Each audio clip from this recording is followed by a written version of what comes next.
اعوذ باللہ من الشیطان الرجیم بسم اللہ الرحمن الرحیم یوم یحمى علیہا فی نار جہنم فتکوی بہا جباہہم وجنوبہم، جس دن کہ ان کو تپایا جائے گا سونے اور چاندی کو جہنم کی آگ میں، اور پھر داغے جائیں گے ان سے ان کے پیشانیاں بھی اور ان کی پسلیاں بھی اور ان کی پیٹھیں بھی۔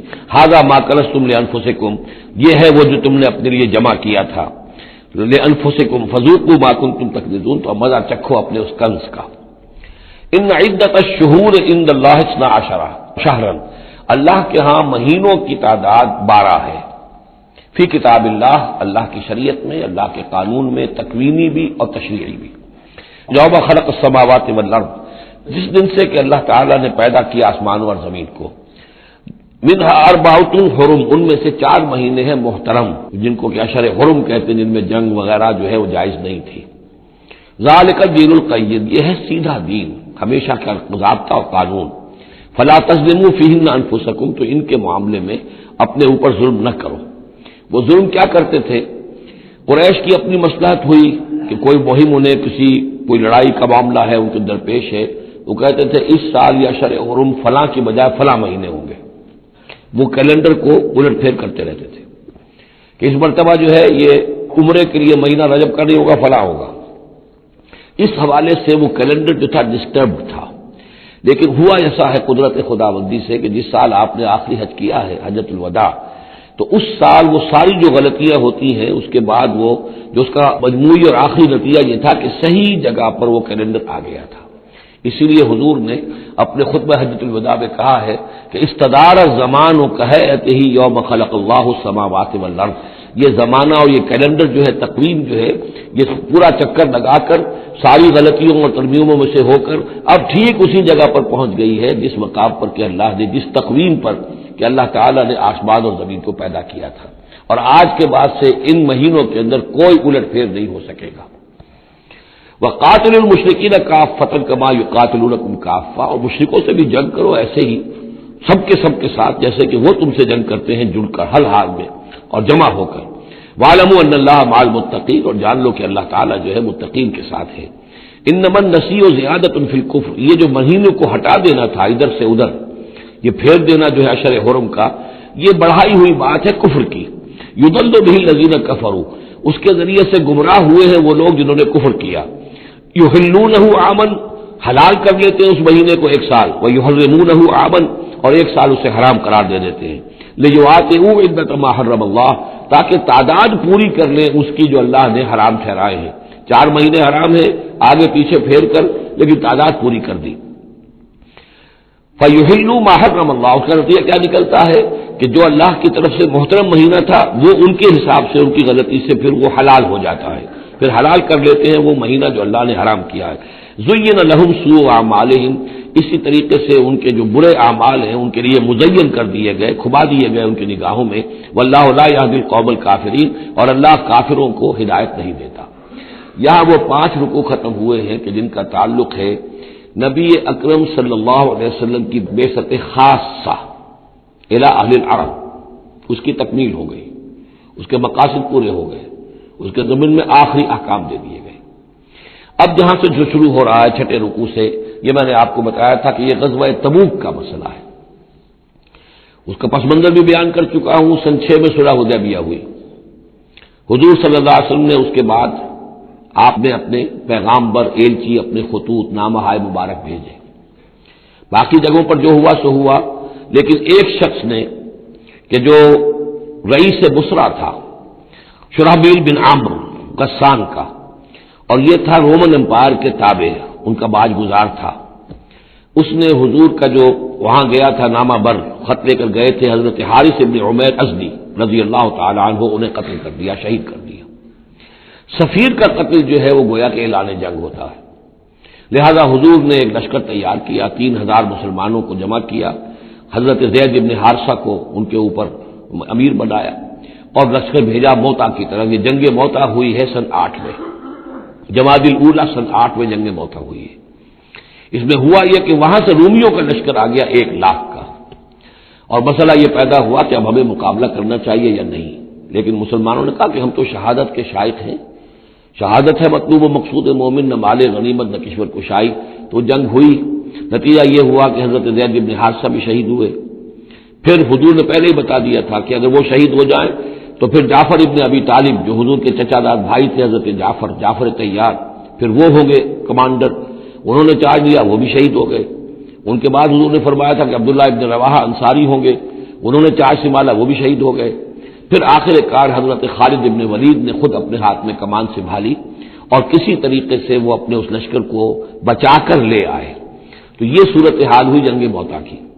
اس کے بعد نبی اکرم صلی اللہ علیہ وسلم نے پھر اعلان عام کیا کہ اب میں خود جاؤں گا، اور اب وہ جنگ تبوک کا مسئلہ ہوا کہ اب تمام مسلمان ہر صاحب ایمان کے لیے میرے ساتھ نکلنا ضروری ہے، ہم تبوک تک جائیں گے۔ تبوک آخری سرحد تھی کہ جو رومن امپائر جہاں سے شروع ہو جاتی تھی، یہ حجاز کا آخری شہر ہے، مدینے سے جہاں تک میرا اندازہ ہے کوئی 300-350 میل شمال میں ہے، اور بڑا سخت جو ہے صحرا درمیان میں آتا ہے۔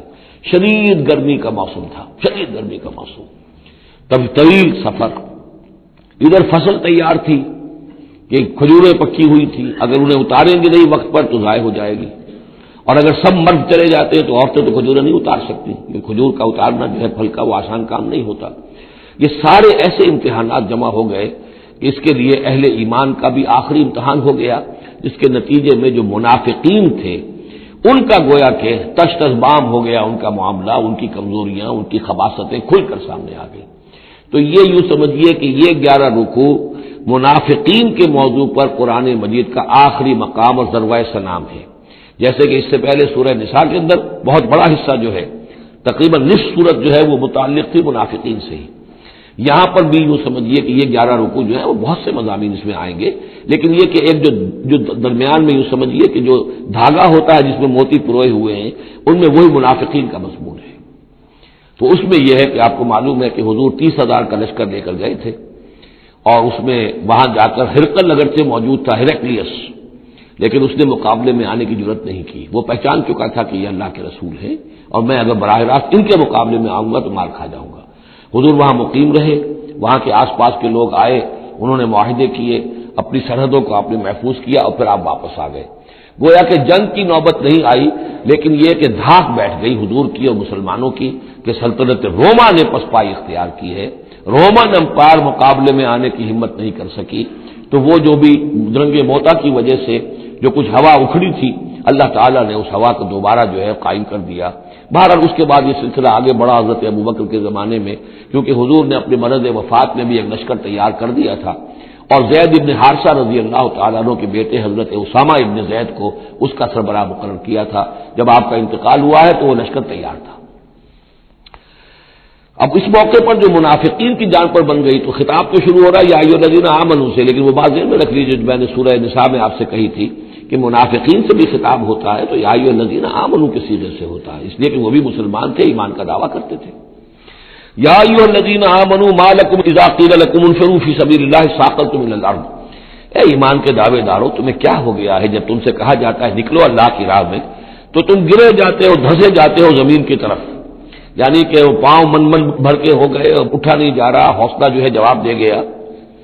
ارضیتم بالحیات الدنیا من الآخرہ، اب یہ وہی سرچنگ کویسچن، ذرا سوچو کیا تم نے آخرت کی بجائے دنیا کی زندگی کو قبول کر لیا ہے؟ دعوے دار تو ہو ایمان بالآخرت کے، لیکن اگر تم اللہ کی راہ میں جنگ کے لیے نکلنے کے لیے تیار نہیں ہو تو اس کا مطلب یہ کہ تم آخرت ہاتھ سے دے کر اور دنیا خرید رہے ہو۔ فما متاع الحیات الدنیا فی الآخرۃ الا قلیل، تو جان لو کہ دنیا کی پوری زندگی کا ساز و سامان آخرت کے مقابلے میں کچھ بھی نہیں ہے، نہ ہونے کے برابر ہے، بہت قلیل۔ الا تنفروا، اگر نہیں نکلو گے اللہ کی راہ میں، یعذبکم عذابا علیما، تمہیں عذاب دے گا، دردناک عذاب، ویستبدل قوما غیرکم، اور تمہیں ہٹا کر کسی اور قوم کو لے آئے گا۔ اس نے اپنے دین کا جھنڈا اٹھوانا ہے، تم نہیں اٹھاتے، تمہیں دفع کرے گا، ریجیکٹ کرے گا، مردود کر دے گا، اور کسی اور قوم کو لے آئے گا۔ ولا تضروه شیئا، اور تم اللہ کا کوئی نقصان نہیں کر سکو گے۔ واللہ علی کل شیء قدیر، اللہ ہر چیز پر قادر ہے۔ الا تنصروه، اگر تم ان کی مدد نہیں کرو گے یعنی حضور کی، فقد نصرہ اللہ، تو اللہ نے تو مدد کی ان کی۔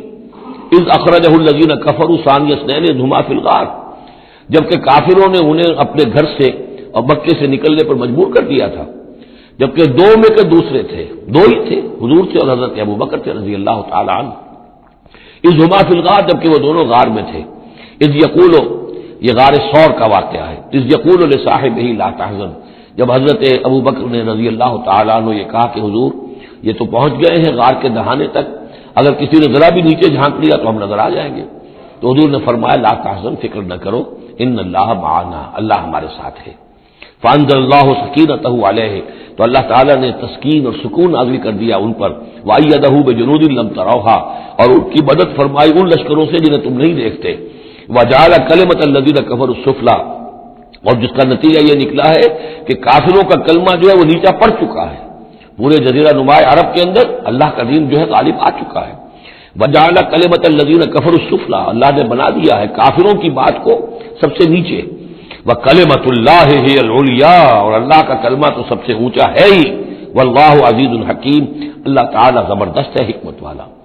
انفروا خفافا وثقالا، نکلو خواہ ہلکے خواہ بوجھل، یہ ہلکے اور بوجھل کے دو پہلو ہو سکتے ہیں، یا تو داخلی طور پر بوجھل دل کے ساتھ نکلو یا آمادگی کے ساتھ نکلو، نکلنا پڑے گا۔ اب یہ نکلنا فرض عین ہے، یہ نفیر عام ہے، وہ بات گئی جب کہ صرف تحریض تھی، تحریض تھی، ترغیب تھی، وہ دور ختم ہوا، اب نکلنا پڑے گا، اس جنگ میں نفیر عام ہے، چاہے بوجھل دل کے ساتھ نکلو اور چاہے کھلے دل کے ساتھ اور آمادگی کے ساتھ نکلو۔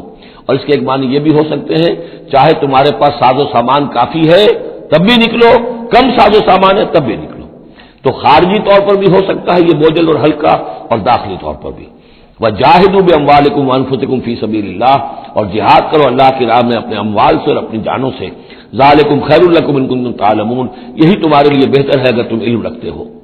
لو کان عرضا قریبا، اگر انہیں توقع ہوتی کہ مال قریب ہی ہے، قریب ہی ہمیں مال مل جائے گا، غنیمت مل جائے گی، وسفرا قاصدا، اور اس کے لیے سفر بھی جو ہے وہ چھوٹا ہے، بڑا نہیں ہے، لتبعوا کا، تو یہ سب اے نبی آپ کی پیروی کرتے، آپ کے ساتھ چلتے، ولکن بعدت علیہم الشقہ، لیکن ان کو تو بڑی بھاری پڑ رہی ہے، بڑی دور کی مسافت نظر آ رہی ہے، اتنا دور، اور اس میں اعلان کر دیا تھا حضور نے، حالانکہ فتح مکہ کے موقع پر بھی حضور نے خفیہ رکھی تھی اپنی ساری اسکیم، اور عام طور پر جنگوں میں یہ ہوتا ہے، اپنی پوری اسکیم کا اعلان تو نہیں ہوتا، لیکن غزوہ تبوک میں آپ نے اعلان کیا تھا کہ ہم جا رہے ہیں، سلطنت روما سے ٹکراؤ ہے، تبوک تک ہمیں جانا ہے، کوئی چیز آپ نے راز نہیں رکھی، تاکہ جو شخص بھی ہے وہ سمجھ لے، اس کے لیے پوری تیاری کرے، داخلی بھی خارجی بھی، ساز و سامان کی بھی، اپنے حوصلے کو بھی دیکھ لے، لیکن یہ کہ بہرحال نکلنا فرض ہے۔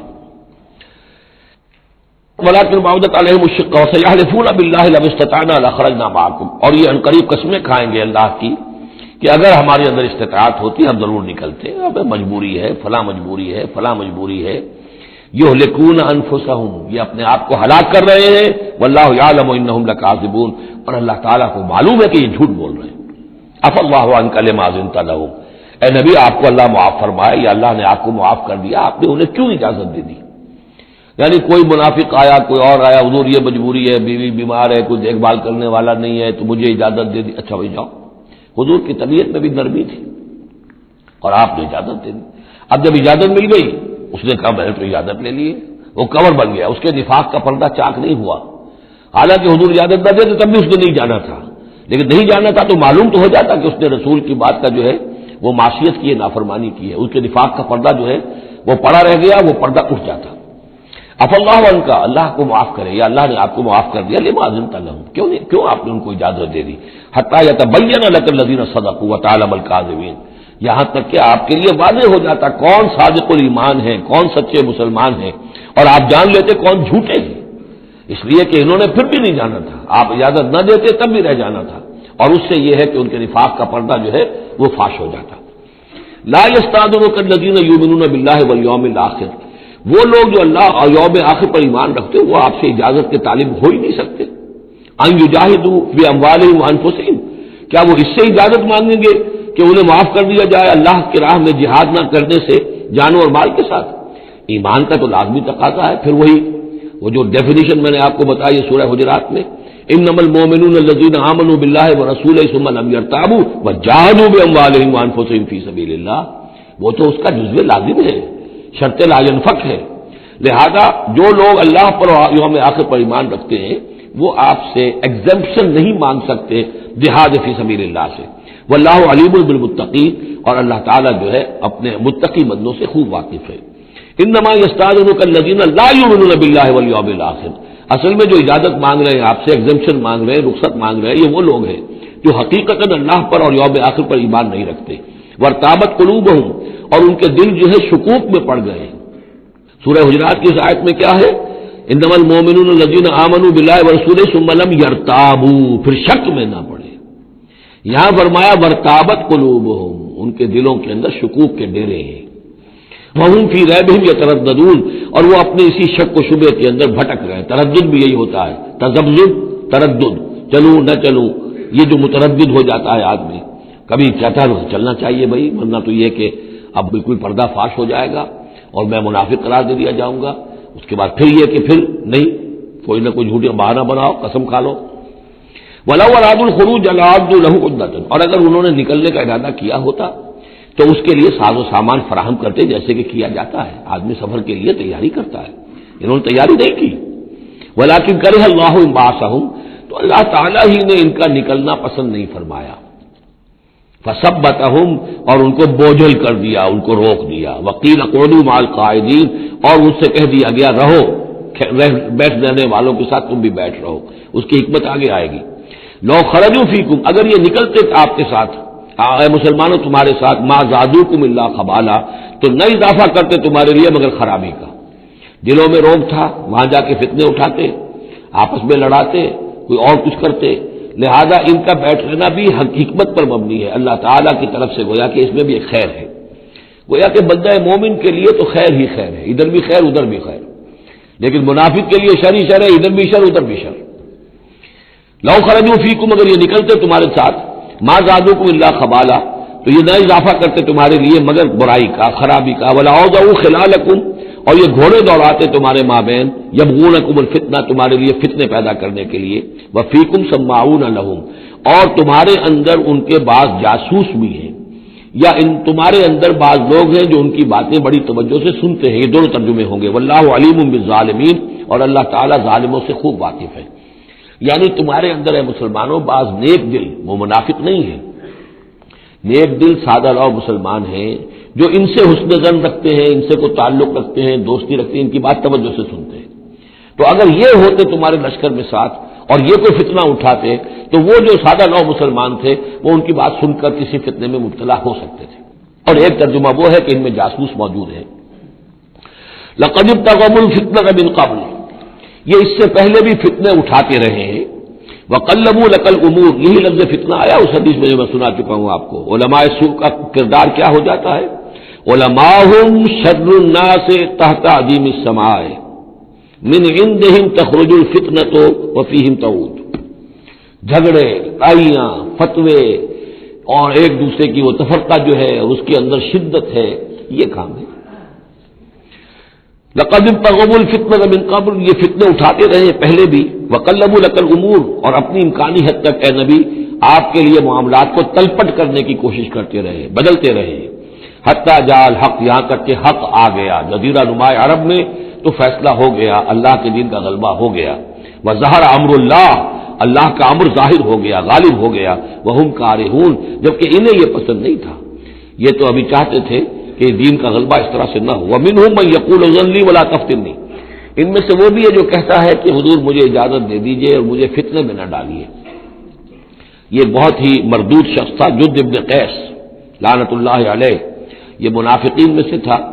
یہ آیا اور اس نے بڑا استہزاء کا انداز اختیار کیا حضور کے ساتھ، حضور مجھے تو آپ اجازت دے دیجئے۔ کیوں بھائی کیا معاملہ ہے، کیا مجبوری ہے؟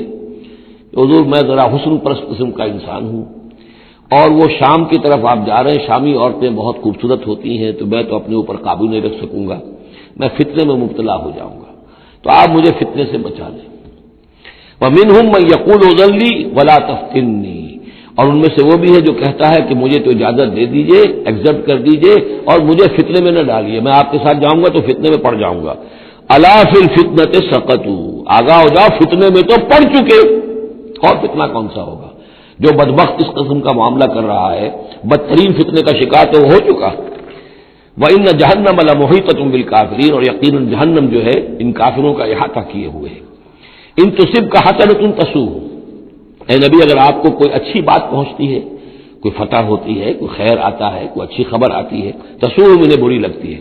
وَإِن تُصِبْكَ مُصِیبَةٌ اگر کوئی تکلیف آ جاتی ہے، ناگوار پوزیشن، صورتحال، یقولوا قد اخذنا امرنا من قبل، تو کہتے ہیں جی ہم نے تو اپنا معاملہ پہلے ہی درست کر لیا تھا، ہم کوئی بیوقوف تھوڑا ہی ہے، ان لوگوں کی طریقے سے جو ہے اتنے جو ہے ہم رسک نہیں لیتے، ہم نے پہلے اس سے اپنی حفاظت کا بندوبست کر لیا تھا۔ یقولوا قد اخذنا امرنا من قبل ويتولوا وهم فرحون، اور وہ پیٹھ پھیرتے ہیں اور بڑے شاداں و فرحاں ہوتے ہیں کہ مسلمانوں پر مصیبت آ گئی اور ہم بچ گئے۔ قل لن يصيبنا الا ما كتب الله لنا، یہ آیتیں تو ہر شخص کو یاد کر لینی چاہیے۔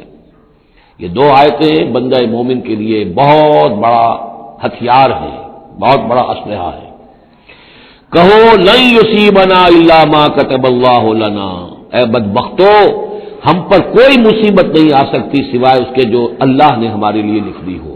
ہوا مولانا، وہ ہمارا مولا ہے، اگر اس کی طرف سے تکلیف آ جائے، دوست کی طرف سے تکلیف آ جائے کہ ہر کے ساقی ماریخ عین الطاف، میرا ساقی میرے پیالے میں جو بھی ڈال دے اس کا لطف و کرم ہی ہے، تو اللہ کی طرف سے جو آئے سرے تسلیم خم ہے جو مزاج یار میں آئے، نہ شود نصیب دشمن کے شود ہلا کے تیغت، سرے دوستاں سلامت کے تو خنجر آزمائی۔ اہل ایمان کا تو معاملہ یہ ہونا چاہیے، قل لن یصیبنا الا ما کتب اللہ لنا، ہوا مولانا، وہ ہمارا مولا ہے، اس کے اذن کے بغیر پتہ تک نہیں ہل سکتا، تو ہمیں ڈر کس کا ہو؟ وعلی اللہ فلیتوکل المؤمنون، اور اللہ ہی پر توکل کرنا چاہیے اہل ایمان کو۔ قل هل تربصون بنا الا احدى الحسنيين، ان سے کہو ہمارے بارے میں تم کن چیزوں کا انتظار کر سکتے ہو سوائے دو نہایت عمدہ چیزوں کے۔ یہ حسنین کیا ہے؟ احسن، احسن افعل تفضیل ہوا، اس سے مؤنث بنا حسنا، حسنا کا تثنیہ بنا، تو حسنین دو نہایت احسن صورتوں کے سوا ہمارے لیے تیسری ہے ہی نہیں۔ کیا مطلب؟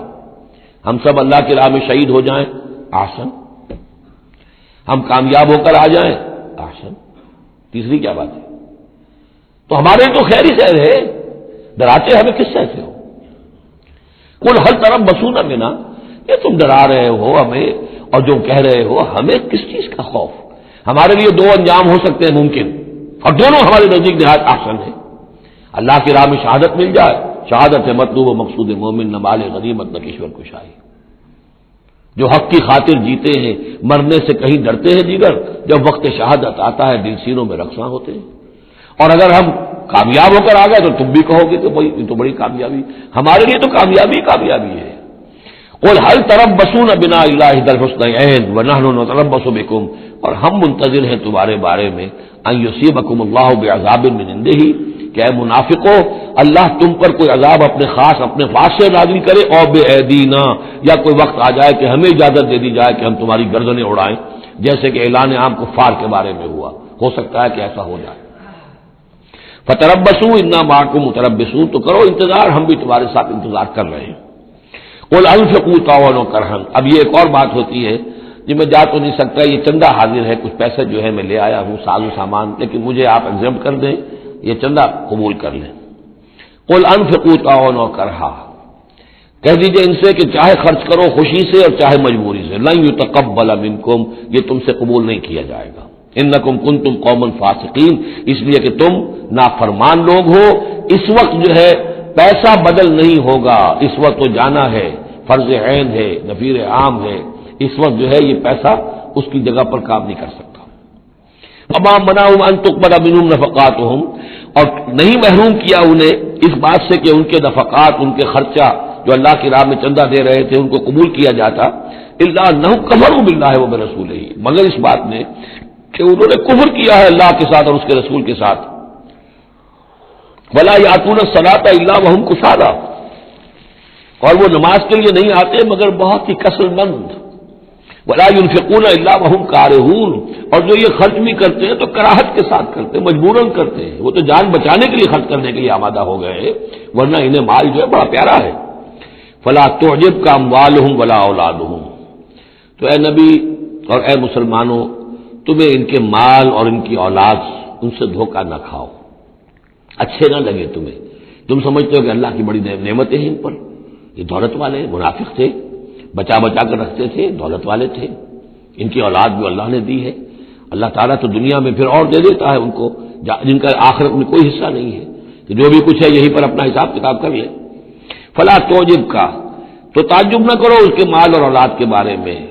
وہاں سخت الفاظ آ رہے، انما یرید اللہ لیعذبہم بہا فی الحیات الدنیا.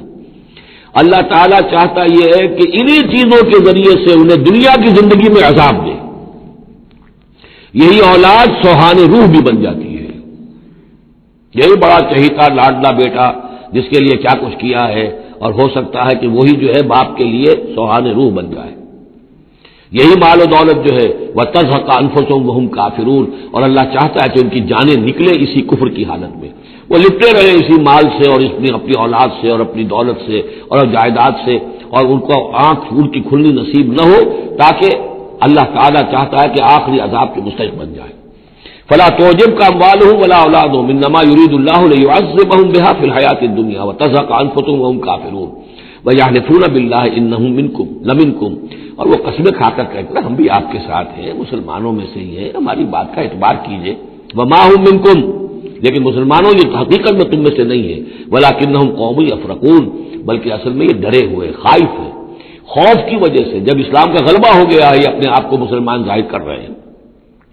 لو یجدون ملجا و مغارات و مدخلا، اگر یہ پالے کہیں کوئی پناہ کی جگہ یا کوئی غار مغارات اور مدخلا جہاں سر گھسانے کی جگہ ہو، لولوا الیہ وہم یجمعون، تو یہ اسی کی طرف لوٹ جائیں گے اور اپنی رسیاں توڑا لیں گے جیسے کوئی جانور رسی توڑا کے بھاگتا ہے. یہ تو خوف ہے ان کا کہ اب دین غالب آ گیا جزیرہ نما عرب میں، اب جائیں کہاں ہم؟ اگر کوئی جائے پناہ ہوتی ان منافقین کے لیے، کہیں سر گھسانے کی جگہ ہوتی، چھپانے کی جگہ ہوتی، تو یہ بھاگ گئے ہوتے. وَمِنْهُمْ مَنْ يَلْمِزُكَ فِي الصَّدَقَاتِ، اور اے نبی ان میں سے وہ بھی ہیں جو آپ پر الزام لگاتے ہیں، ملامت کرتے ہیں آپ کو صدقات کے بارے میں. حضور جب زکوٰۃ کا مال آتا تھا تو آپ تقسیم کرتے تھے. اب ظاہر بات ہے کہ لوگ ہیں کھڑے ہیں، کسی کو کچھ زیادہ ہو گیا کسی وقت، کسی کو آپ نے سمجھا کہ زیادہ مستحق زیادہ دے دیا. تو ایک منافق تھا، اس نے حضور کو ٹوک دیا، اعدل یا محمد، اے محمد عدل کرو، یہ کیا کر رہے ہو، ناانصافی کر رہے ہیں. تو حضور کو غصہ آیا اس پر صلی اللہ علیہ وسلم، علم عادل فمن عادل، اگر میں عدل نہیں کروں گا تو کون کرے گا. لیکن یہ کہ بہرحال اس کا بھی ذکر ہو رہا ہے. وَمِنْهُمْ مَنْ يَلْمِزُكَ فِي الصَّدَقَاتِ، ان میں سے وہ لوگ بھی ہیں جو آپ پر تان کرتے ہیں خیرات کے بانٹنے میں، صدقات اور زکوٰۃ کی تقسیم میں. فَإِنْ أُوتُوا مِنْهَا رَضُوا، اگر انہیں کے کھٹے بھر دیے جائیں، انہیں دیا جائے تو راضی ہیں. وَإِنْ لَمْ يُعْطَوْا مِنْهَا إِذَا هُمْ يَسْخَطُونَ، اور اگر انہیں نہ دیا جائے تو پھر وہ ناراض ہو جاتے ہیں، غصے ہوتے ہیں، لال پیلے ہوتے ہیں. وَلَوْ أَنَّهُمْ رَضُوا مَا آتَاهُمُ اللَّهُ وَرَسُولُهُ، اور اگر وہ راضی رہتے اس پر جو دیا انہیں اللہ نے اور اس کے رسول نے. وَقَالُوا حَسْبُنَا اللَّهُ، اور کہتے ہیں اللہ ہمارے لیے کافی ہے. سَيُؤْتِينَا اللَّهُ مِنْ فَضْلِهِ وَرَسُولُهُ، ان قریب پھر بھی بعد میں بھی اللہ تعالیٰ اور اس کے رسول ہمیں اپنے فضل سے نوازتے رہیں گے. اِنَّا إِلَى اللَّهِ رَاغِبُونَ، ہم اللہ کی طرف رغبت کرنے والے ہیں. اگر یہ کہتے کاش کہتے تو کتنا اچھا ہوتا. اب یہاں ان صدقات کی مدیں بیان کر دی ہیں جو زکوٰۃ کی، یہی آیت ہے مشہور آیت کہ صدقات جو زکوٰۃ کی جو مدیں ہیں وہ کون کون سی ہیں. انما الصدقات، زکوٰۃ جو ہے تو سب سے پہلے للفقراء، مفلسوں کے لیے، والمساکین، محتاجوں کے لیے، والعاملین علیہا، اور جو بھی زکوٰۃ کا بندوبست کریں گے، زکوٰۃ جمع کریں گے، تحصیلدار ہوں گے، زکوٰۃ کا حساب کتاب رکھیں گے، زکوٰۃ تقسیم کریں گے، وہ اس کے عاملین علیہا ہیں، ان کی تنخواہیں اس میں سے دی جائیں گی. والمؤلفۃ قلوبہم، اور تالیف قلب کے لیے. کچھ لوگ ہوتے تھے جب تک ایک تحریک اور دعوت چل رہی ہے، بعض لوگ ہوتے ہیں معاشرے کے اندر صاحب حیثیت ہوتے ہیں، انہیں کچھ دے دلا دیا جائے تو ان کی مخالفت کم ہو جاتی ہے، ساتھی نہ بنے، کم سے کم یہ کہ ان کا مخالفت کا دو شور جو ہے کم ہو جائے. تو یہ تالیف قلب کے لیے. یہ مد جب اسلام غالب ہو چکا تو اس کے بعد سے ختم ہو گئی. اس کے بارے میں فقہا کا کہنا یہ اس وقت تک تھا جب تک کہ ابھی وہ تحریک اور دعوت چل رہی تھی. لیکن ویسی ہی سچویشن پھر کبھی دوبارہ پیدا ہو سکتی ہے تو پھر یہ مد جو ہے اس کے اندر یہ شامل ہو جائے گی. وہ پھر رقاب، گردنوں کے چھڑانے میں، اور گردنوں کے چھڑانے میں کسی پر تاوان آ گیا ہے، کوئی شخص جو ہے وہ مقروض اتنا ہو گیا ہے کہ اس سے نہیں نکل پا رہا ہے، لہذا ایک یہ کہ لم سم مدد کر کے اسے گویا کہ اس کی گردن چھڑا دی جائے. والغارمین، جن پر تاوان بھرنا پڑے. وفی سبیل اللہ، اور ایک مد جو ہے فی سبیل اللہ بھی ہے. مطلب یہ ہے کہ اللہ کی راہ میں جہاد، دعوت اور اقامت دین کی جد و جہد میں بھی یہ رقم خرچ ہو سکتی ہے، لیکن اولین مستحق یہ ہے. انفاق فی سبیل اللہ خود اللہ کل کا کل دین کے لیے ہے، اللہ کے دین کے لیے، دعوت، تبلیغ اور جو بھی اقامت دین کی جد و جہد ہے اس کے لیے. لیکن یہ جو صدقات ہیں، اور زکوٰۃ بھی صدقات ہی میں شامل ہے، ان میں اولن جو مستحق ہیں وہ ہیں غرباء اور یتیم اور مساکین اور بیوائیں جو بھی ہیں محتاج ہیں، یہ ان کے زیادہ پہلے حقدار ہیں۔ البتہ یہ کہ اگر کسی شخص کے پاس اس طرح کی رقم بچ جائے کہ جو اس کے قریب میں جو بھی رشتہ دار ہیں، غرباء ہیں، یتامہ ہیں، مساکین ہیں، ان کو دے چکا ہے اور وہ باقی وہ کسی دین کے کام میں دینا چاہے تو دے سکتا ہے۔ وفی سبیل اللہ وابن السبیل، اور مسافر کے لیے فریضۃ من اللہ، یہ اللہ تعالیٰ کی طرف سے معین ہو گیا ہے۔ یہی لفظ آیا ہے بار بار سورہ نساء میں، جہاں کے جو احکام آئے تھے وراثت کے، واللہ علیم الحکیم، اور اللہ تعالیٰ سب کچھ جاننے والا ہے، کمال حکمت والا۔ ومنہم الذین یؤذون النبی، ان میں سے وہ لوگ بھی ہیں جو نبی کو ایذا پہنچاتے ہیں، ویقولون هو اذن، اور وہ کہتے ہیں یہ تو نرے کان ہی کان ہے۔ ایک تو محاورہ ہمارے یہاں کان کا کچا ہونا وہ اور معنی میں ہے، لیکن یہ کہتے تھے کہ ہم نے جا کر جھوٹ بولا، حضور میری بیوی بیمار ہے، اور انہوں نے مان لیا۔ معلوم ہوتا ہے کہ یہ دماغ میں کچھ نہیں ہے، ان کے یہ کان ہی کان ہے، بھیجے ہوئے گودا نہیں ہے دماغ میں کچھ، یہ صرف جو کچھ کہہ دیتے ہیں مان لیتے ہیں، سن لیتے ہیں۔ ہوا اذن، یہ تو میرے کان ہے بس، یہ بھی حضور کی توہین۔ ومنہم الذین یؤذون النبی ویقولون هو اذن قل اذن خیر لکم، کہہ دیجئے یہ کان تمہارے لیے بہتر ہے، بہتری کے لیے ہے، تمہاری خیریت اسی میں ہے۔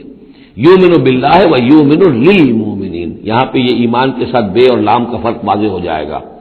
وہ یقین رکھتے ہیں اللہ پر اور بات مان لیتے ہیں مومنوں کی، یہ ان کی شرافت ہے، یہ ان کی نجابت ہے، یہ ان کی مروت ہے۔ وہ جانتے ہیں تم جھوٹ بول رہے ہو لیکن نہیں کہتے کہ تم جھوٹ بول رہے ہو، یہ شرافت اور مروت کا معاملہ ہے، یہ نہیں ہے کہ انہیں معلوم نہیں ہے۔ بندہ مومن جو ہے وہ تو یہ ہے کہ اتقوا فراست المومن، مومن کی فراست سے ڈرو، فإنہ ينظر بنور اللہ، وہ اللہ کے نور سے دیکھتا ہے۔ تو جو عام مومن کا معاملہ یہ ہو تو رسول کا معاملہ کیا ہوگا؟ کیا انہیں پتہ نہیں چلتا تھا کہ جھوٹ بول رہے ہیں؟ لیکن آپ کی مروت اور شرافت۔ قل اذن خیر لکم یؤمن باللہ والیوم الآخر ویؤمن للمؤمنین ورحمۃ للذین آمنوا منکم، اور جو تم میں سے واقعی مومن ہیں ان کے حق میں رحمت ہے۔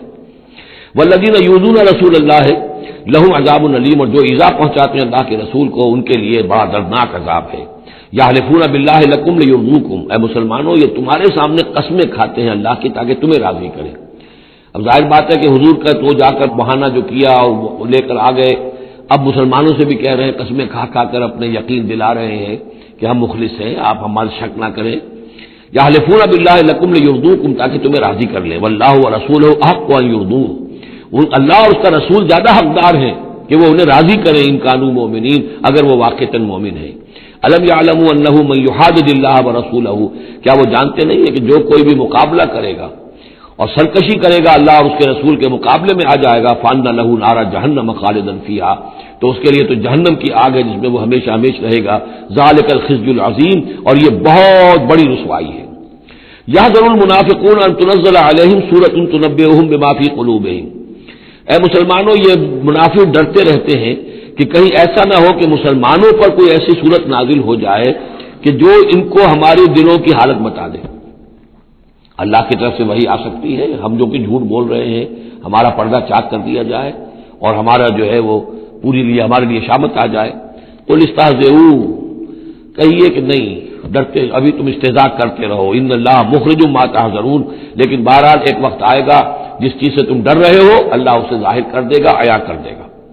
وَلَئِن سَأَلْتَهُمْ لَيَقُولُنَّ، اور اگر آپ ان سے پوچھیں گے تو کہیں گے اِنَّا كُنَّا نَخُوضُ وَنَلْعَبُ، وہ جب بکواس کرتے تھے آپس میں، حضور کے خلاف بات کر رہے ہیں، کسی مومن صادق کے اوپر کوئی تہمت لگا رہے ہیں، اب اگر کسی نے جا کر کوئی بات بتا دی حضور کو کہ فلاں شخص تو یہ کہہ رہا تھا، عبداللہ ابن ابی یہ کہہ رہا تھا، فلاں نے یہ کہا ہے، حضور نے بلایا، طلب کیا، پوچھا، تو اب وہاں پر آئیں گے، وَلَئِن سَأَلْتَهُمْ، اگر پوچھیں گے بات پرس کریں گے آپ ان سے، لَيَقُولُنَّ، وہ لازماً کہیں گے اِنَّمَا كُنَّا نَخُوضُ وَنَلْعَبُ، یہ تو ویسے ہی ذرا گپ بازی میں لگے ہوئے تھے، یہ تو تھوڑی سی جو تھی ہماری گفتگو جو ہو رہی تھی وہ لائٹ وین میں گفتگو ہو رہی تھی، اس کو خامخواہ اس شخص نے جو ہے وہ سنجیدگی سے لے لیا، ہم کھیل رہے تھے دل لگی میں، یہ بات ہم نے کہہ دی تھی۔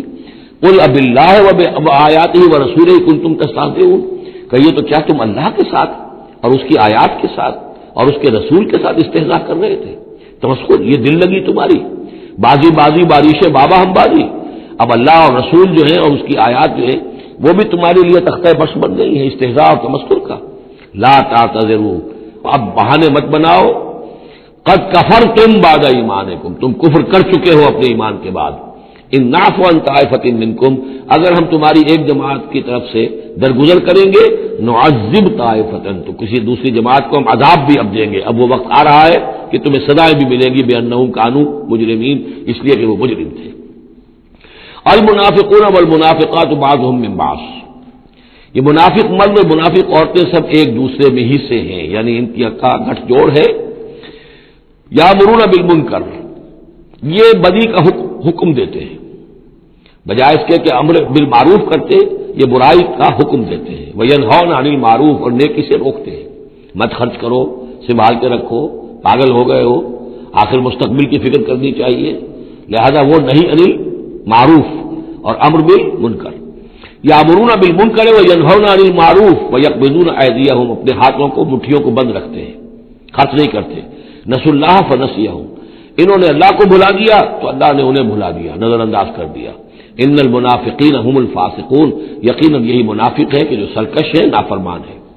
وعد اللہ المنافقین والمنافقات والکفار نار جہنم خالدین فیہا، اللہ نے وعدہ کیا ہے ان منافق مردوں اور منافق عورتوں سے اور تمام کفار سے آگ کا، جہنم کے آگ کا، خالدین فیہا، جس میں وہ ہمیشہ ہمیشہ رہیں گے، یہ حسبہم، بس وہی ان کے لیے کفایت کرے گی۔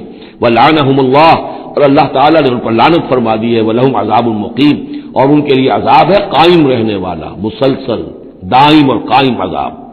کالذین من قبلہم، اسی طرح کے وہ لوگ، یہ بھی ان لوگوں کی مانند ہے کہ جو ان سے پہلے تھے، کانوا اشد منکم قوۃ، وہ تم سے کہیں بڑھ کر تھے طاقت میں، واکثر اموالا، اور بہت زیادہ تھے مال میں، واولادن، اور اولاد میں، یعنی یہ قومیں جو گزری ہیں کافروں کی، قوم سمود اور قوم عاد، وہ تم سے کہیں بڑھ کر تھی، قوت میں بھی اور اپنی تعداد میں بھی، مال میں، اولاد میں۔ فاستمتعوا بخلاقہم، انہوں نے بھی اپنے اپنے وقت میں اپنے نصیب کا فائدہ اٹھا لیا، اپنا حصہ وصول کر لیا۔ فاستمتعتم بخلاقکم، اب تم بھی اپنا حصہ مکمل کر چکے ہو، اب تمہارا انجام بہت قریب آ چکا ہے۔ کما استمتع الذین من قبلکم بخلاقہم، جیسے کہ ان لوگوں نے اپنا حصہ وصول کر لیا تھا اور اس سے فائدہ اٹھا لیا تھا جو تم سے پہلے تھے۔ وخذتم کالذی خاضوا، اور تم نے بھی اسی طرح کی روش اختیار کی جو انہوں نے اختیار کی تھی۔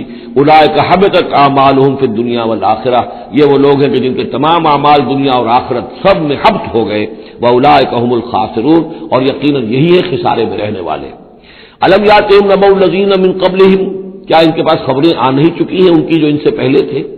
قوم نوح وعاد وثمود وقوم ابراہیم واصحاب مدین والمؤتفکات، نوح کی قوم اور عاد اور سمود اور قوم ابراہیم، یہ واحد مقام ہے قرآن مجید میں جس میں قوم ابراہیم کا بھی تذکرہ اس انداز میں ہے کہ شاید ان پر بھی عذاب آیا ہو، لیکن صراحتاً اس کا ذکر پورے قرآن میں کہیں نہیں ہے۔ وہ اصحاب مدین، اور مدین کے لوگ، والمؤتفکات، اور ان بستیوں کی جو الٹ دی گئی تھی، سدوم اور عمورہ، اتتہم رسلہم بالبینات، آئے ان کے پاس ان کے رسول واضح احکام لے کر، واضح نشانیاں لے کر۔ فما کان اللہ لیظلمہم، تو اللہ تعالیٰ ان پر ظلم کرنے والا نہیں تھا، لیکن کانوا انفسہم یظلمون، بلکہ وہ اپنے اوپر خود ہی ظلم ڈھاتے رہے۔ والمؤمنون والمؤمنات بعضهم اولیاء بعض، وہ منافق مرد اور منافق عورتوں کی بات تھی، اب فرمایا اور ایمان والے مرد اور ایمان والی عورتیں، بعضهم اولیاء بعض، وہ ایک دوسرے کے ساتھی ہیں، ایک دوسرے کے پشت بنا ہے، مددگار ہیں۔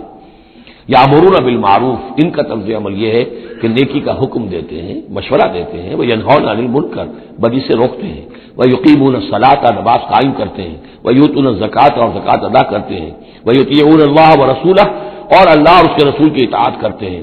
اولئک سیرحمہم اللہ، یہی ہے وہ لوگ کہ جن پر اللہ تعالیٰ رحمت فرمائے گا۔ ان اللہ عزیز الحکیم، یقیناً اللہ زبردست ہے، حکمت والا۔ اللہم ربنا اجعلنا منہم۔ وعد اللہ المؤمنین والمؤمنات جنات تجری من تحتها الانہار خالدین فیہا، اللہ نے وعدہ کیا ہے مومن مردوں اور مومن عورتوں سے ان باغات کا جن کے دامن میں یا جن کے نیچے ندیاں بہتی ہوں گی، اور اس میں وہ ہمیشہ رہیں گے۔ ومساکن طیبۃ فی جنات عدن، اور بڑے ستھرے اور بہت عمدہ مکان رہائش کے لیے ان کو دے گا، رہنے کے باغات میں، ریزیڈینشل گارڈنز میں۔ ورضوان من اللہ اکبر، یہ ساری چیزیں تو ہے ہی، سب سے بڑی شے یہ کہ اللہ ان سے راضی ہو جائے گا، رضا اللہ کی وہ سب سے بڑی شے ہے، سب سے بڑی نعمت ہے۔ ذالک هو الفوز العظیم، وہ تو ہے بہت ہی بڑی کامیابی۔ یا ایھا النبی جاہد الکفار والمنافقین واغلظ علیہم، اے نبی صلی اللہ علیہ وسلم آپ جہاد کیجئے کفار سے بھی اور منافقین سے بھی، اور ان پر سختی کیجئے۔ یہ دیکھیے آیت 2 مرتبہ آئی ہے قرآن مجید میں، یہ جو کہ تم سورہ تحریم میں بھی آئے گی جو کہ سمجھیے 28ویں پارے کی آخری، یہاں پھر آئی ہے، لیکن یہاں لفظ جہاد کو نوٹ کر لیجئے، یہاں جہاد بمعنی قتال نہیں آ سکتا۔ منافقین کے ساتھ آپ نے کبھی جنگ نہیں کی، جہاد جد و جہد، کوشش، ان کی ریشہ دوانیوں کو ختم کرنا، ان کی سازشوں کا زور توڑنا، یہ جہاد تھا۔ یہ جہاد، قتال کی کوئی نوبت منافقین کے ساتھ کبھی کوئی قتال نہیں ہوا۔ یہاں جہاد خالص اس جہاد کے معنی میں ہے جو قتال سے کم تر ہے، دون القتال۔ یا ایھا النبی جاہد الکفار والمنافقین، اے نبی آپ مجاہدہ کیجئے، جد و جہد کیجئے۔ اسی لیے جب غزوہ تبوک سے آپ واپس آ رہے تھے تو ایک حدیث ہے کہ آپ نے فرمایا رجعنا من الجہاد الاصغر الى الجہاد الاکبر، ہم چھوٹے جہاد سے بڑے جہاد کی طرف لوٹ آئے ہیں۔ اب اس کی تعبیریں مختلف کی گئی ہیں کہ اتنا بڑا جہاد سلطنت روما کے خلاف گئے تھے، اسے آپ جہاد اصغر کہہ رہے ہیں، وہاں سے لوٹ کر ہم آ گئے، اب جہاد اکبر سامنے ہے۔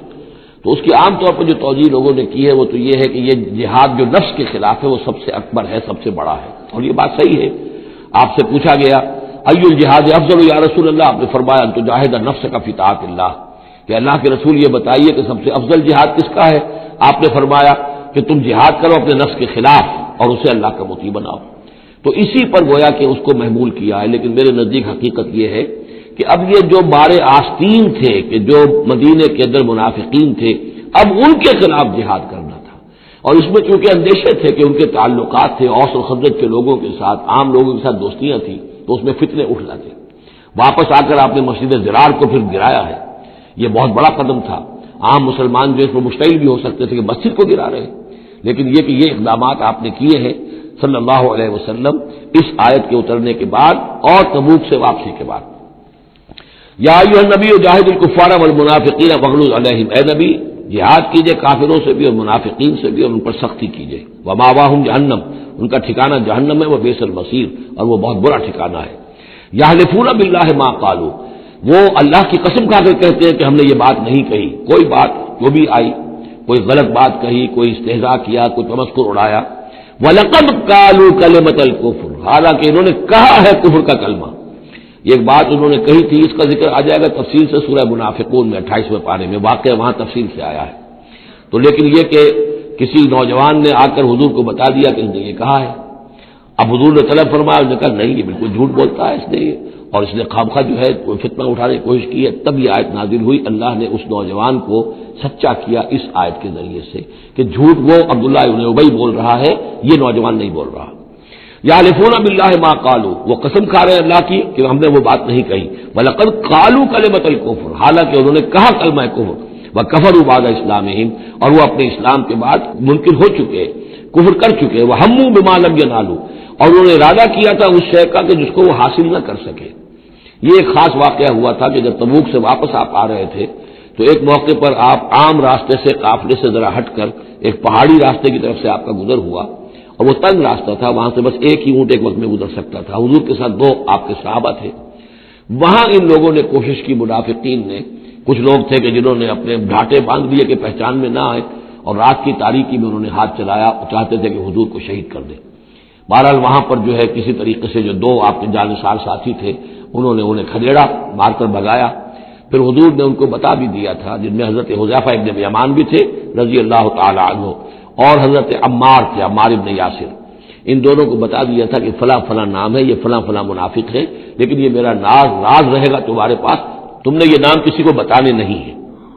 یہ اسی لیے حضرت حذیفہ کا نام پڑ گیا تھا صاحب سر النبی، نبی کا ایک راز ہے ان کے پاس، نبی کے ایک رازدان، وہ حضرت حذیفہ ابن یمان۔ وَهَمُّوا بِمَا لَمْ يَنَالُوا، انہوں نے تو ارادہ کیا تھا وہ چیز وہ حاصل نہ کر سکے۔ وَمَا نَقَمُوا إِلَّا أَنْ أَغْنَاهُمُ اللَّهُ وَرَسُولُهُ، اور یہ نہیں انتقام لے رہے مگر اس شے کا کہ اللہ نے اور اس کے رسول نے انہیں غنی کر دیا ہے۔ اللہ اور ان کا رسول ان کی طلب مال کو دیکھ کر انہیں صدقات میں سے، مال غنیمت میں سے بفراغت دیتا رہا، من فضلہ ہی، اپنے فضل سے۔ وَإِن يَتُوبُوا يَكُ خَيْرًا لَّهُمْ، اب بھی اگر توبہ کر لیں تو یہ ان کے لیے بہتر ہوگا۔ وَإِن يَتَوَلَّوْا، اور اگر وہ پیٹھ موڑیں گے، يُعَذِّبُهُمُ اللَّهُ عَذَابًا أَلِيمًا، اللہ انہیں عذاب دے گا، بہت دردناک عذاب، فی الدنیا والآخرہ، دنیا میں بھی اور آخرت میں بھی، وما لہم فی الارض من ولی ولا نصیر، اور پوری زمین میں ان کے لیے نہ کوئی ولی ہوگا، پشپنا ہوگا، مددگار ہوگا، اور نہ ہی کوئی حامی ہوگا۔ ومنہم من عاہد اللہ، اب یہ وہ 3 آیتیں آ گئی ہیں جو میری تقریروں میں بہت مرتبہ آئی ہیں، ہم مسلمانان پاکستان کے لیے خاص لمحہ فکریہ ہیں۔ مدینے کے منافقین کی ایک خاص قسم کا تذکرہ ہو رہا ہے۔ ومنہم من عاہد اللہ، ان میں سے وہ لوگ بھی ہیں جنہوں نے اللہ سے عہد کیا تھا، لئن آتانا من فضلہ، اگر اللہ ہمیں اپنے فضل سے نواز دے گا، غنی کر دے گا، دولت دے دے گا، دولت مند کر دے گا، لنصدقن ولنکونن من الصالحین، ہم خوب صدقہ خیرات کریں گے اور نیک بن جائیں گے۔ فلما آتاہم من فضلہ، جب اللہ نے انہیں نواز دیا اپنے فضل سے، غنی کر دیا، بخلوا بہ، اب اس دولت کے ساتھ بخل کیا، وتولوا وہم موردون، اور پیٹھ موڑ لی اور اعراض کیا، فعاقبہم نفاقا فی قلوبہم، تو اللہ نے سزا کے طور پر ڈال دیا ان کے دلوں میں نفاق۔ عاقبہم، عقوبت، سزا۔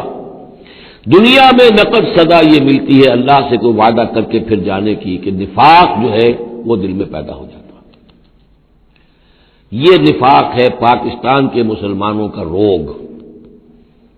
پاکستان بنایا تھا، پاکستان کا مطلب کیا؟ لا الہ الا اللہ۔ ہندوستان کے مسلمان نے ووٹ دے کر اپنا فرض کفایہ ادا کر دیا کہ جاؤ بھائی، تم جو ہم پہ گزرے گی سو گزرے گی، تم جاؤ اور اسلام قائم کرو۔ ہم نے کیا کیا ہے؟ 50 برس سے زائد ہو گئے، کیا کیا ہے؟ اسلام کہاں ہے؟ یہ بے وفائی، یہ بد عہدی، اس کا نتیجہ کیا ہے؟ 3 نفاق ہیں جو اس قوم کے اوپر مسلط ہو گئے۔ نفاق باہمی، اب وہ قوم نہیں رہی، قومیتوں میں تحلیل ہو چکی ہے، اب عصبیتیں ہیں، صوبائیت ہے، لسانیت ہے، اور نہ معلوم کیا کچھ ہے، فرقہ واریت ہے۔ دوسرے، کردار کا بیڑا غرق ہو گیا۔ آیت المنافق ثلاث، حضور نے فرمایا منافق کی 3 نشانیاں ہیں، جس میں یہ تینوں چیزیں ہیں، خواہ وہ انسامہ وصلہ، چاہے روزہ رکھتا ہو، نماز پڑھتا ہو، اپنے آپ کو مسلمان سمجھتا ہو، وہ منافق ہے۔ جب بولے جھوٹ بولے، جب وعدہ کرے خلاف ورزی کرے، اور جب کہیں امین بنا دیا جائے خیانت کرے۔ وہ دیکھ لیجیے اپنی قوم کو، جو جتنا بڑا ہے الا ماشاء اللہ، ایکسیپشنز پروو دی رول، قانون یہی ہے، جو جتنا بڑا اتنا ہی جھوٹا، اتنا ہی خائن، اور اتنا ہی وعدہ خلاف۔ اور تیسرا اور میرے نزدیک سب سے بڑا نفاق جو ہے وہ ہمارے دستور میں ہے۔ The most secret document of state is the constitution. اور منافقت کا پلندہ ہے کہ ایک ہاتھ سے اسلام داخل کرتے ہیں، دوسرے سے نکال لیتے ہیں۔ ایک دفعہ دیکھیں تو اسلام ہی اسلام، کیا اللہ، اتنی بڑی بات۔ No legislation can be done repugnant to the Quran and the Sunnah, ہو اتنی بڑی بات۔ یہ تو معلوم ہوتا ہے کہ سورہ الحجرات کی پہلی آیت کا ترجمہ کر کے دستور میں لکھ دیا، لیکن اس کے ساتھ ہی اس کے اوپر کوئی اس پہ عمل کرنا ضروری نہیں ہے، وہ لکھی رہے گی بس۔ اور ہم نے ایک آئیڈیالوجی کاؤنسل بنا دی ہے، وہ اس کے مطابق سفارشات پیش کرتی رہے گی، اور ہر سال اس کی رپورٹ پیش ہو جایا کرے گی، خلاص۔ کوئی اس میں سینکشن نہیں، کوئی اس کے نافذ کرنے کی کوئی ذمہ داری نہیں، کوئی پابندی نہیں۔ فیڈرل شریعت کورٹ، کیا کہنے ہیں فیڈرل شریعت کو، بڑے بڑے چوٹی کے علماء، اور کیا کیا تنخواہیں ان کو ملی ہیں، اور کیا کیا مراعات ملی ہیں، وہ سب کچھ ہے، لیکن صورت کیا ہے؟ دستور پاکستان بھی تمہارے دائرے سے خارج، عدالتی قوانین بھی تمہارے دائرے سے خارج، یہاں تک کہ آئلی قوانین بھی تمہارے دائرے سے خارج، مالی قوانین بھی 10 سال کے لیے خارج۔ تو کیا کرو گے بیٹھ کے؟ تنخواہیں لو اور ایکسرسائز ان فیوٹیلیٹی وقت گزارو، اللہ اللہ خیر صلی اللہ۔ منافقت میرے نزدیک اس پوری دنیا کے اندر شاید دستور کی سطح پر ایسی منافقت کہیں اور موجود نہ ہو۔ یہ ہے ہمارا روگ اصل۔ فعاقبہم نفاقا فی قلوبہم، تو اللہ نے عقوبت کے طور پر، سزا کے طور پر ان کے دلوں میں نفاق پیدا کر دیا، الی یوم یلقونہ، اور یہ نفاق اب رہے گا اس دن تک جس دن کے یہ ملاقات کریں گے اللہ سے۔ یہ کانٹا ان کے دلوں سے نکلے گا نہیں۔ بما اخلف اللہ ما وعدوہ، بسبب اس وعدہ خلافی کے جو انہوں نے اللہ سے کیا، وبما کانوا یکذبون، اور بسبب اس جھوٹ کے جو انہوں نے بولا۔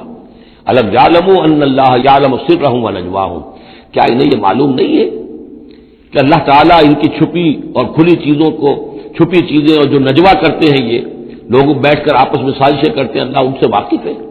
وان اللہ علام الغیوب، اللہ تعالیٰ تو تمام غیب کا جاننے والا ہے۔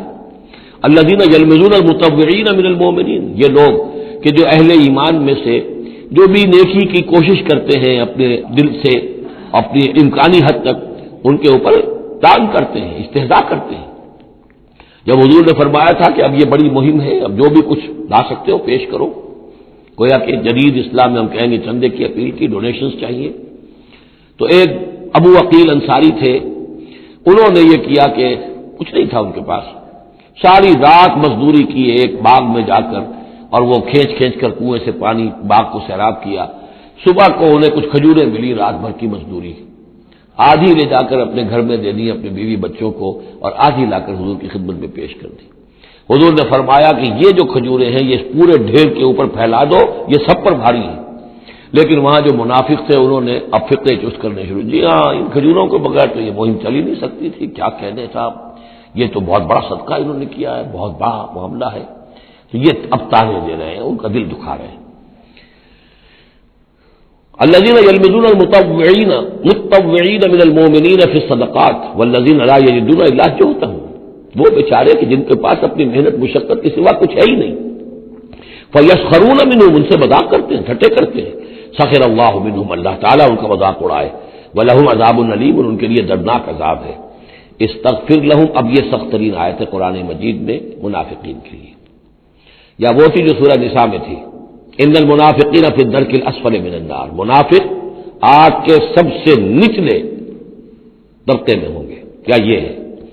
استغفر لہم، اے نبی اب آپ ان کے لیے استغفار کریں، او لا تستغفر لہم، یا ان کے لیے استغفار نہ کریں، ان تستغفر لہم 70 مرتن، اگر آپ 70 مرتبہ بھی ان کے لیے استغفار کریں گے، فلن یغفر اللہ لہم، تب بھی اللہ تعالیٰ انہیں معاف نہیں فرمائے گا۔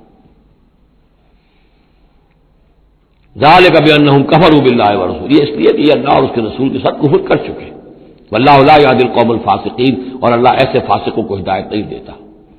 فرح المخلفون بمقعدہم خلاف رسول اللہ وکرہوا ان یجاہدوا باموالہم وانفسہم فی سبیل اللہ، بہت خوش ہو گئے وہ پیچھے رہ جانے والے جنہوں نے اجازتیں لے لی تھی حضور سے، ایگزمپشن لے لی تھی اپنے بیٹھ رہنے پر اللہ کے رسول کے پیچھے، اور انہوں نے برا سمجھا، ناپسند کیا کہ وہ جہاد کرتے اپنی جانوں اور مال کے ساتھ اللہ کی راہ میں۔